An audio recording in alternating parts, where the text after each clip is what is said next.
Yes, in this video, let us discuss about dielectric materials.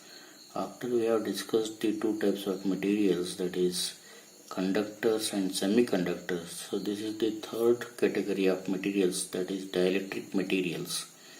So what are these dielectric materials? The dielectric materials are basically non-conducting materials which have the property to undergo polarization. So what is this? Let us see. You see that initially we have neutral atoms or molecules in the material. When we apply the electric field to that material, these neutral atoms or molecules turn into dipoles. Now we know that dipole means an entity where you have equal and opposite charges separated by a very small distance. These kind of dipoles get formed in the material when an electric field is applied, and such materials are called as the dielectric materials. Now this dipole has a value called as dipole moment, which you denote it by symbol mu. It is given by the product of the one of the charge q and the distance of separation between the charges, that is L. So that is the dipole moment. Now the process of formation of dipoles, that is the separation of the concentration of positive charges and the concentration of the negative charges in a material by the application of the electric field, that is called as the polarization. Now polarization as a quantity, we can write it by this equation. Polarization P is equal to epsilon naught into epsilon r minus 1 into applied field E. Here epsilon naught is permittivity of free space or vacuum. Epsilon r is relative permittivity, or also called as the dielectric constant. Now this dielectric constant we know is given by this relation. It is the ratio of the capacitance of a capacitor with the dielectric divided by the capacitance of the same capacitor without the dielectric. So that is what dielectric constant epsilon r is. Now let us see some two types of the dielectric materials. One is polar dielectric. So what is a polar dielectric? So in polar dielectric we see that each molecule is polarized and is having permanent dipole moment.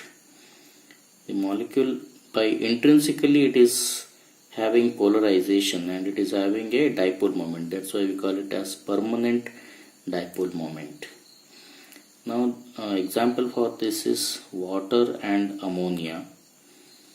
Now the dipoles we see, they are formed in the material, but we see that the orientation of the dipole is random in nature, because of which the net polarization of the whole block of material becomes zero. So polar dielectrics can get the net polarization or net dipole moment only when a applied field is there. Otherwise, in the absence of the applied field, the net polarization becomes zero. Now let us see the next type of material, that is non-polar dielectric. So in this non-polar dielectric we find that the atom or molecule, every atom or molecule is unpolarized, that is it is neutral. So the atom or molecule can become polarized only in the presence of the applied field. So only when we apply the external field, the atom or molecule can become polarized. So that is what a non-polar dielectric is. Example is nitrogen, helium, oxygen, like this. Now let us see the different polarization mechanisms that happen in a given dielectric material in the presence of the applied field. So therefore the total polarization, the net polarization, is the sum of the four different polarizations that we will discuss now. The first type of polarization is the electronic polarization, which we denote it as PE.